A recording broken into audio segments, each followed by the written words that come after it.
Hi, I'm Bernadette from Online Marketing Gurus, and we're here for Confessions of a Marketing Mind. I've got a special guest with me, Kat from HubSpot.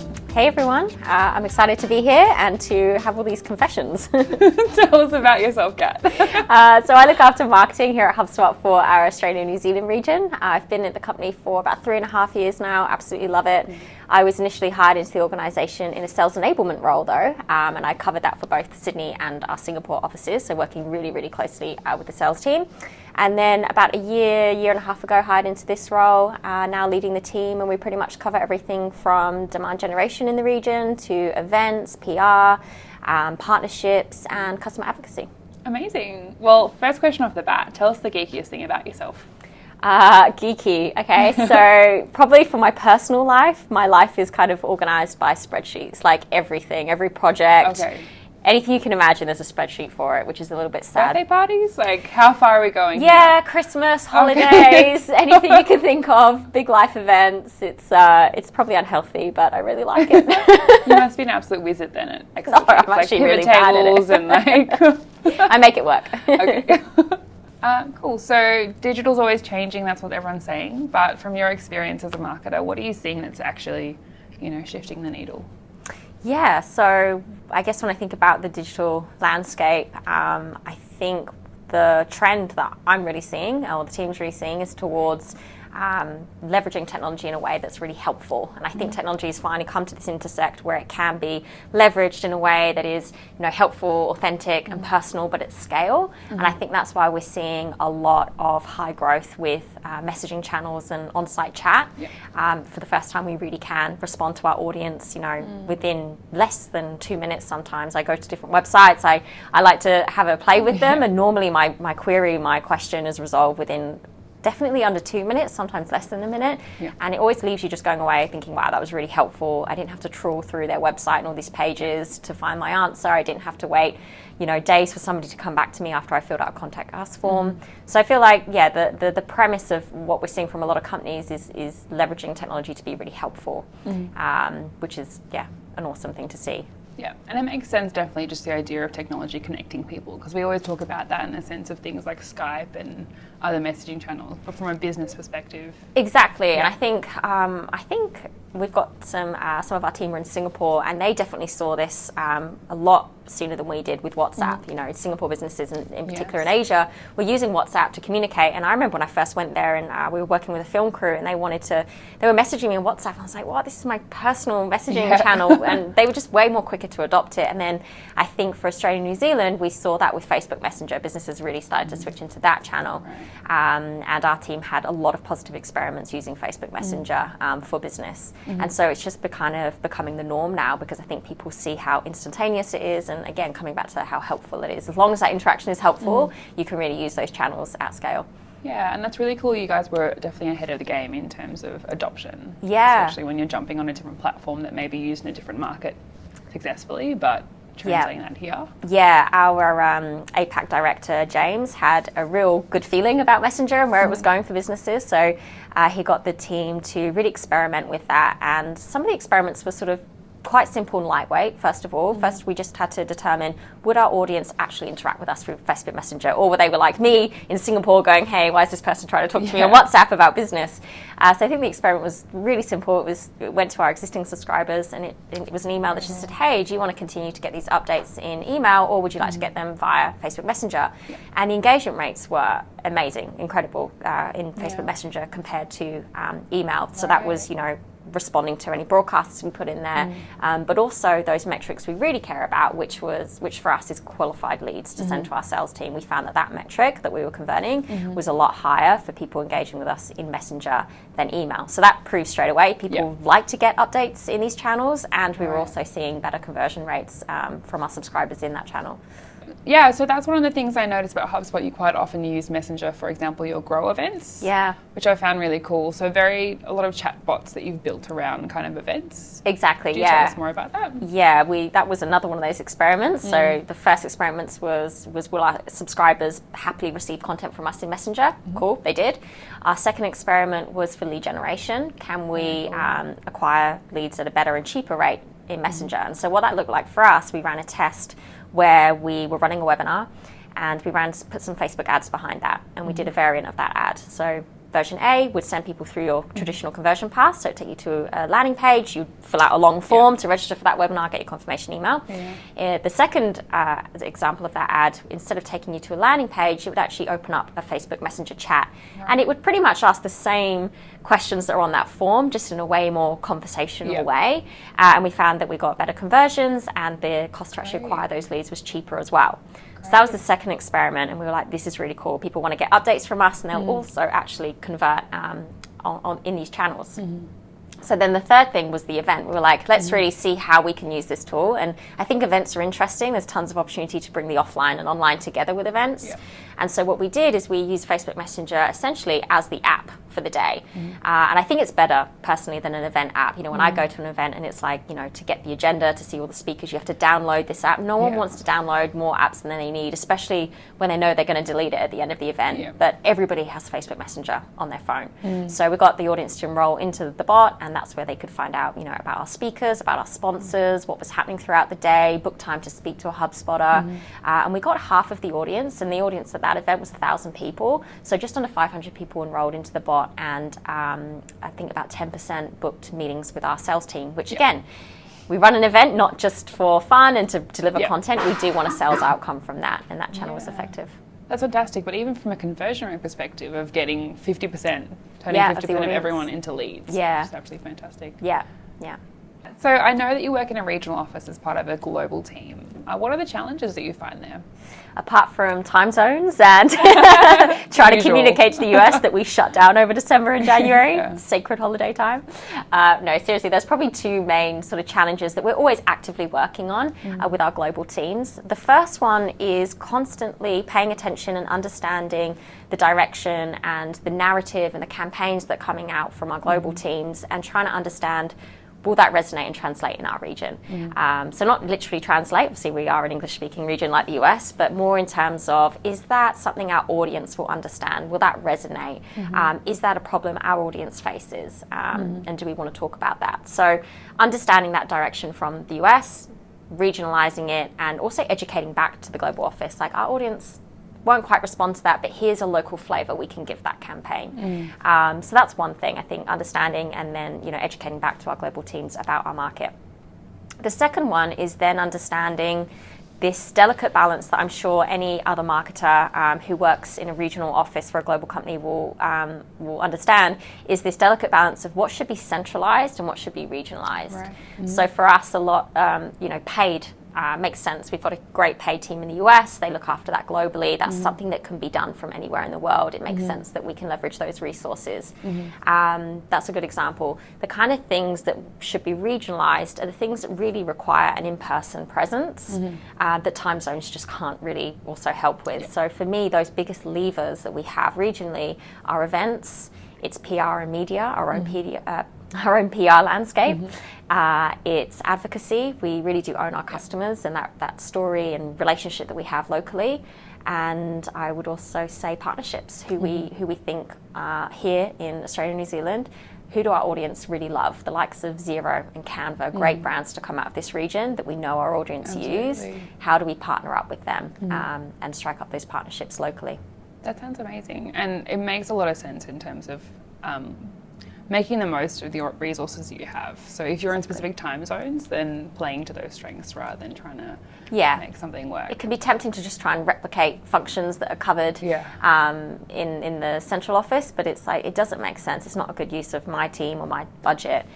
So I think smart regional marketers find ways to leverage those resources at head office and identify the areas of impact that they can have on the ground that the US just can't have that reach because physically distance or time zones. How do you find working with the US team? How do you make that collaboration work when you are Yeah, I think any company that's gone global will know that there's those growing pains when you start to get bigger and people are in different places. It's an ongoing effort, essentially, you know, making sure that, you know, when we have a new product launch, our product marketing team have gotten very good now at syncing up with all the regional offices. And I really feel for our non-English speaking regions who just have a whole new set of challenges there, but they've gotten very good at being less reactive. You know, what used to happen when we were so new to this, and this just comes through lack of experience, not really, you know, any any ill intention on their side. It was just lack of experience. It used to be very reactive. So something we'd launch and then we'd be like, hey, that didn't really work. You know, if you could have consulted us sooner, we'd be able to give you a bit more directive on that and how that could work for more than just one region.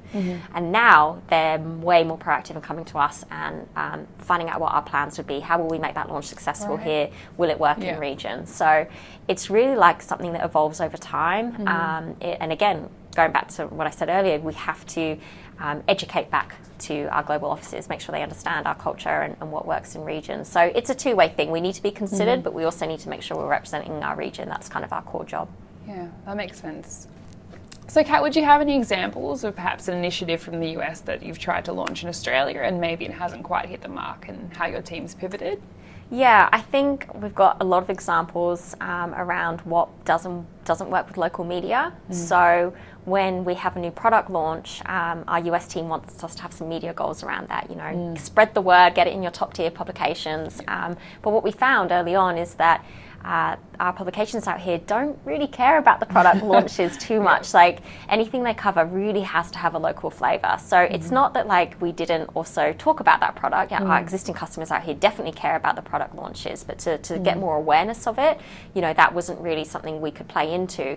But I guess the pivot came when it was like our audience would be excited about integrations from our product with regionally known brands. So we integrated in the last 12 months, we've integrated with Xero and Canva, and that has been much better received for obvious reasons, because you're like, yeah, of course, that's great, we love that product. So it's not that it doesn't land. I think we just feedback as to how and what channels we can leverage when launches or campaigns come out. That makes sense, especially the partnerships angle of like there's every reason for you to be excited when two of your favorite companies are suddenly working together. Exactly. Yeah.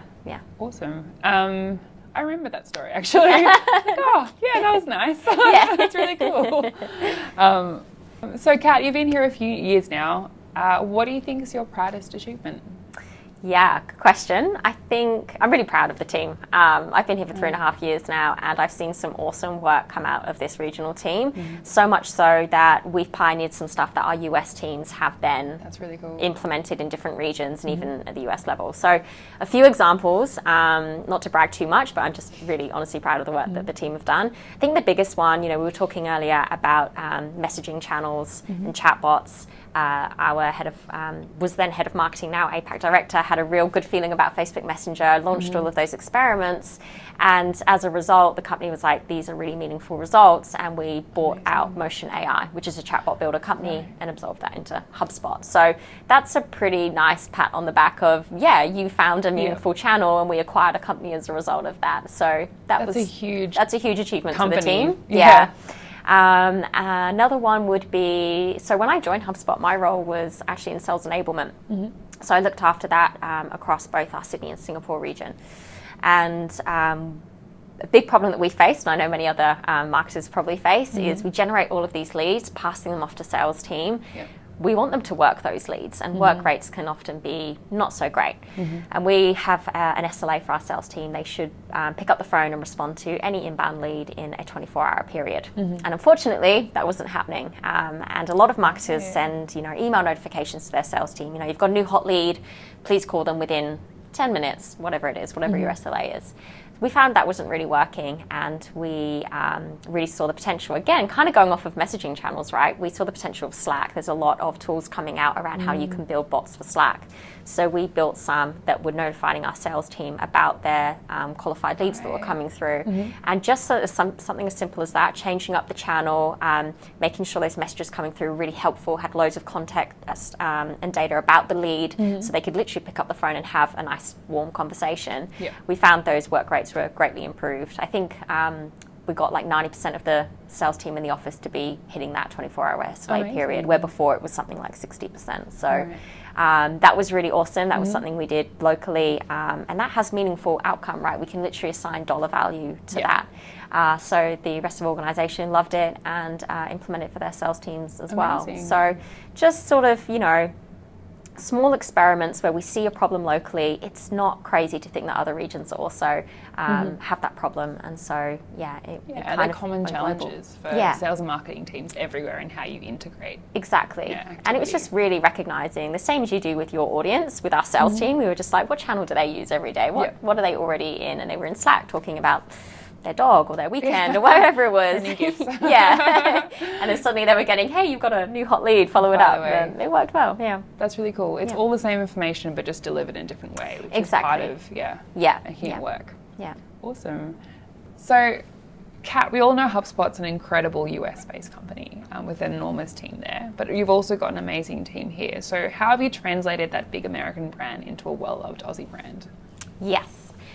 Good question. We're definitely an American company, but we're proud of being an American company, very proud of our founders, Brian and Damesh.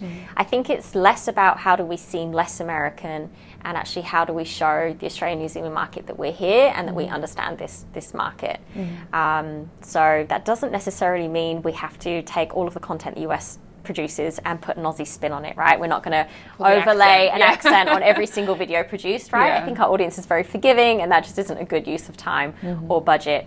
Instead, it is about that messaging of we're here and we understand our audience. So it's all about the partnerships we strike up, right? Talking about Canva and Xero earlier. These are great brands that Australia and New Zealand love and use in their business. Partnering with them gives a strong sense of we get the other tools that you guys use. Now you can use this with HubSpot in your stack. That's a really strong message of us understanding the market by actually building integrations around local brands. So I think that's a key part. And then, of course, there's all your sort of other softer marketing activities, the hosting the events to get our messaging out there, making sure we're seen at other events, even if that's just speaking on stage about the topics we want to be recognised for. And I think media is a big one as well, right? It's the publications that Australians and New Zealanders open every day and read. That's where we want to be. Yeah, that makes a lot of sense. Just the partnerships angle is such a strong way to build the familiarity and that kind of trust. Yeah, I'd say it's probably hands down one of our biggest channels for opportunity as a regional marketing team to sort of differentiate ourselves from what sometimes the US are doing to really tell the market that we're here and we understand the other tools and products that they use. So you also host, is it annual Grow event, which is the 1,000 people one? And you also host smaller Hug events? Yeah, that's right. With our event strategy, we love events here. We think they're a great way to just get in front of people, exactly for that, brand strengthening, we're here in market kind of thing. But we host Grow. So Grow started out as more of like a road show. We were doing them in Perth and Melbourne, Sydney, Auckland, Singapore, Hong Kong. We took them changed a lot, all over the place, and they were kind of like around the 200, 300 person kind of size event. And it was really good, I think, for those first days that we were here in APAC. But, the economics weren't there on the event to do so many small ones. So we really refined that over the years, and we've ended up with this formula that we think works really well for us, which is just one big flagship event here in Sydney. Attracts about 1,000 people, and it's definitely turned more into an industry event as well. It's less about HubSpot. We used to just talk about HubSpot at those early events, but now, the one this year we had Xero there, we had Asana, we had Oz Harvest, we had Shootstar, we had all these great brands sort of giving their tips and tricks. So it's definitely evolved and become a really sort of key play in our marketing plans every year. Awesome. So other countries don't do Grow, or is it a different kind of event? No, it's a good question. Grow started out as something we did here. We do one in Singapore as well, and that's just this year happened literally last month. That's followed Sydney in terms of following the same format that we do. But again, to the impact that a regional office can have on the rest of the company, the rest of the company is now go, wow, this event works really, really well for you guys. And our team have been asked to go and run this event in different regions, which is again, a massive big compliment. It's guys, the other teams want you to go and run this in their region. We're onto something here. So it works really well for us. I think events kind of went through a funny period where, everyone was going to conferences all the time. Then it felt all a bit old school, and especially as a marketer, right? It used to be put your business card in the bowl kind of thing. And there's so many conferences as well out there, so differentiating. I think it's really hard to justify sponsorships these days, the way that they're typically done, which is you just show up with a stand and hope that you get some leads.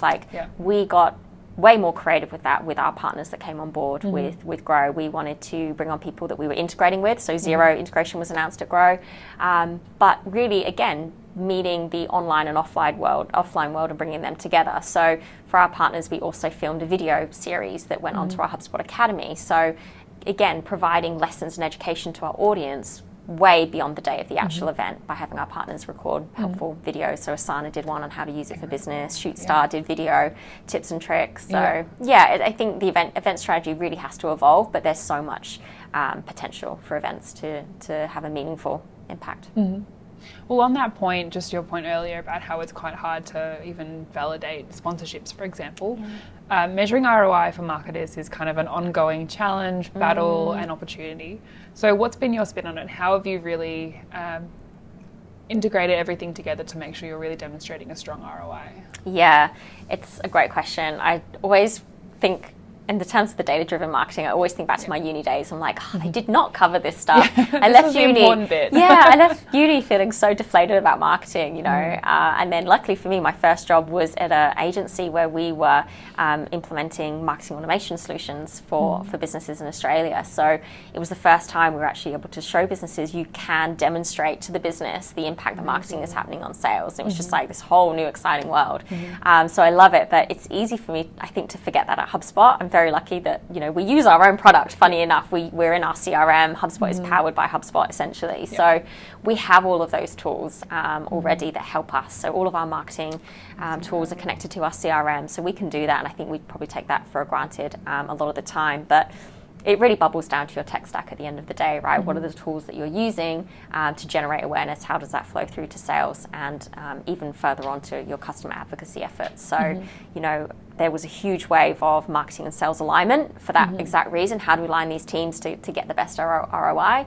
And now I feel like there's this wave of marketing and customer success teams aligning to make sure that marketing have these advocacy plays in place. And how is that helping us not only retain our top customers, but also, have them spend more with us throughout their lifetime? Absolutely. I mean, I remember a few years back, or maybe a year or two back, smarketing was the word I kept seeing on the HubSpot blog. Sales marketing alignment being that fundamental thing that... And still a lot of people, I think, are still at that point, which is totally understandable. It's still a new world. We're really just talking about the last 5 years of really having a lot of this technology. But I think it's a lot with your tech stack being set up for you to pull those reports and then being focused on the right metrics as always, right? And I think we talked about them earlier. Really, it's like, what are you doing in marketing that increases your traffic, and how does that then flow down to your lead conversion, qualified leads and customers? Obviously, HubSpot powers how you integrate sales and marketing, which is such a fundamental integration for those two teams. But beyond setting up the tech, how have you set up the team, for example? Different ways of encouraging them to handle, qualify all of your qualified leads. No, it's a really good point. We talk about the technology and the tech stack a lot. It's only one part of it. You can have all of that in place and still it's like, cool, what do we do now? So when we talk about the team level, something I talk about a lot is having that SLA in place. So an SLA is a service level agreement, and it really requires both marketing and sales to turn up and say, what are we both promising to deliver here? And typically for marketing, it's the volume and quality of leads that they're sending to sales, right? What that volume looks like and what that quality is. So for us, the quality has to be somebody that's actually requested to speak to sales. It's quite a high bar. It's not just somebody that's come in off of a content offer. It's somebody that has actually asked for a product demonstration or to speak to sales. So that's how we define it. And on the sales side, it's how quickly they're going to follow up as those leads come through. We know that the longer you leave it, it's like the colder the lead gets and your conversion rate is actually affected. I don't know the data off the top of my head, but a simple Google would definitely get you the numbers on how much that conversion rate starts to decrease the longer sales don't follow up with it. So I think coming to your internal SLA on what that is, what is the volume and quality of leads that you're sending, and how quickly do sales need to follow that up with. Even then, that's not always going to be enough, right? You then need marketing to make sure they're fulfilling that part with activities. But marketing definitely have an important part to play in sales enablement as well. So our team produces a lot of content for sales, whether that's customer case studies, whether that's proposal documents. We really take that part of the process on board. We don't just stop at that lead goal and go, cool, we hit our volume, now it's up to sales. Like, it really should be like a team effort. So setting up notifications, giving your sales team as much context as possible on what has happened with that lead. When they were handing over, what did they come to the Grow event? Talk to them about that, ask them how the day went. Did they engage with a lot of social media content? Is that what their problem is, right? So marketing have a huge role to play in that. And yeah, we've been quite focused on that at HubSpot in previous years. My original role at HubSpot was in sales enablement. So you've come full circle. Exactly. Amazing. And just on the point of case studies, I guess that's one other way that you would really add a local flavour to everything, is by celebrating your clients or customer advocacy is a big part of what we do here in region. It makes sense that we would own that as a regional team. So we really love to engage with our audience. We have something called Customers of HubSpot, which is a way our customers can record, their tips. We find that our prospects or people that are interested in our solutions, sure, it's great hearing it from a sales rep, but how about somebody that's been there and done it? So we have this whole page called Customers of HubSpot, and it's literally our customers at home or in the office. They've switched on their webcam and they've recorded a short video about, their best tip for generating leads or how to use our sequences tool. So they're literally demoing the product almost for us, which is pretty cool, as well as all your testimonials. So I do think there's a lot to, we just know from the explosion of even review sites. People are constantly asking their community or colleagues for recommendations. So it's a key piece of our strategy is to find the people that love us, our customers, and make sure we can help amplify their voice. Yeah, absolutely. That makes a lot of sense. Just if everyone wants to talk about HubSpot already, just give them a microphone. Exactly. Yeah. Very cool. Awesome. Well, Kat, I think one of my last questions is top 3 tools. Yeah, so I have to say HubSpot. No, I generally do, like as a marketer, using HubSpot for our marketing needs and also our sales, have to say it. But also I think Slack, I think for internal collaboration is huge. I've asked myself several times now, how do people work before Slack? Like, how did you get shit done? Like email land, just stuck in emails all day, every day. I love Slack for internal collaboration, but as talked about earlier, there's loads of chatbot building tools coming out for Slack. Troops is a good one, where you can enable your sales team by setting up notifications. Really cool. And really interesting use cases for Slack and data hygiene, pinging your reps to remind them to vital information that they haven't done in your CRM. There's some really cool use cases there. So Slack is one. And then Canva. Who doesn't love Canva? Gotta love them. Yeah. We're across the road for them, so. We don't have any designers here in region, so we're pretty in-house with the capabilities that our existing team have, and Canva just makes that so easy. And also, just as a brand, they're very admirable. And I know you said 3, but I think like a close third is probably Zoom. At HubSpot, we're big fans of encouraging remote working or flexible working, and Zoom really is just a fantastic product to enable our teams. When we think about how we work with our global office, Zoom conference calls, they just makes life incredibly easy to be a regional marketer or even a remote worker at times. Absolutely. Well, 2019's flying by. What are you excited for in 2020?